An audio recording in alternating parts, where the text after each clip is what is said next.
సియోల్లో Hyundai motor కంపెనీతో CM Revanth Reddy భేటీ అయ్యారు. హెచ్ఎంఐఈ ద్వారా తెలంగాణలో కార్ టెస్టింగ్ సదుపాయం నెలకొల్పేందుకు పెట్టుబడులు పెట్టేందుకు ఆహ్వానించారు. హైదరాబాద్లో హ్యుందాయ్ ఇంజనీరింగ్ సెంటర్ను ఆధునీకరించనున్నారు.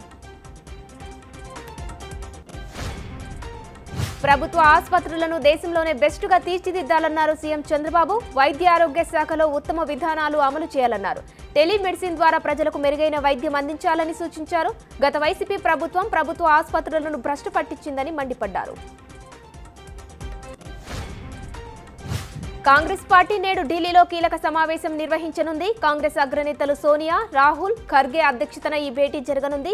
ఉదయం 10:30కు అన్ని రాష్ట్రాల పీసీసీ చీఫ్లు, ఇన్ఛార్జీలు, జాతీయ ప్రధాన కార్యదర్శులతో ఈ మీటింగ్ నిర్వహించనున్నారు.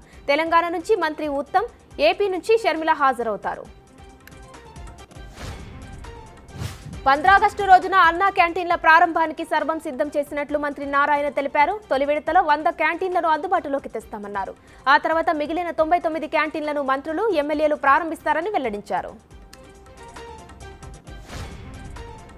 హరీష్ రావుకు మంత్రి పొన్నం ప్రభాకర్ కౌంటర్ ఇచ్చారు. రుణమాఫీ సమస్యలపై బీఆర్ఎస్ హెల్ప్ లైన్ సెంటర్ ఏర్పాటు చేయడానికి తప్పుపట్టారు.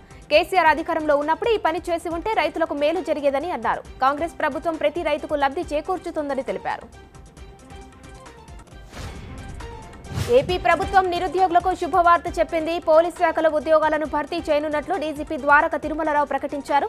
త్వరలోనే పోలీస్ శాఖలో కానిస్టేబుల్ పోస్టులను భర్తీ చేయనున్నట్లు తెలిపారు. గంజాయి రహిత రాష్ట్రంగా మారుస్తామని స్పష్టం చేశారు. తెలంగాణలోని పలు జిల్లాల్లో నేడు వర్షాలు కురుస్తాయని హైదరాబాద్ వాతావరణ కేంద్రం తెలిపింది. పలు జిల్లాల్లో ఉరుములు, మెరుపులు, ఈదురుగాలులతో కూడిన వర్షాలు పడతాయని తెలిపింది. ఈ క్రమంలో ఎల్లో అలర్ట్ జారీ చేసింది. ప్రజలు అప్రమత్తంగా ఉండాలని సూచించింది. డ్రగ్స్ కేసులో నిందితుడిగా ఉన్న మస్తాన్ సాయిని గుంటూరు సెబ్ పోలీసులు అరెస్టు చేశారు. దాంతో గుంటూరు సుభాని హోటల్ పేరు హాట్ టాపిక్ గా మారింది.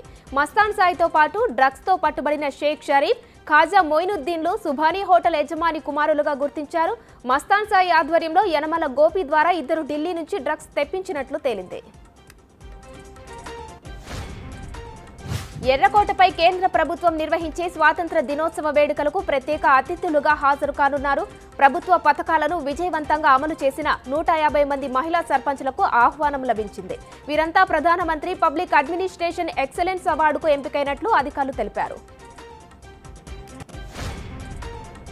World wrestling governing body United world wrestling కీలక నిర్ణయం తీసుకుంది. రెజ్లర్ల బరువు కొలిచే నిబంధనల్లో మార్పులు తీసుకోనుంది. ఈ మార్పులు పూర్తి స్థాయిలో కాకుండా అథ్లెట్ల భద్రత, హెల్త్ ను దృష్టిలో ఉంచుకొని మార్పులు చేయనున్నారు. త్వరలో కొత్త నిబంధనలు అమల్లోకి వచ్చే అవకాశం ఉంది.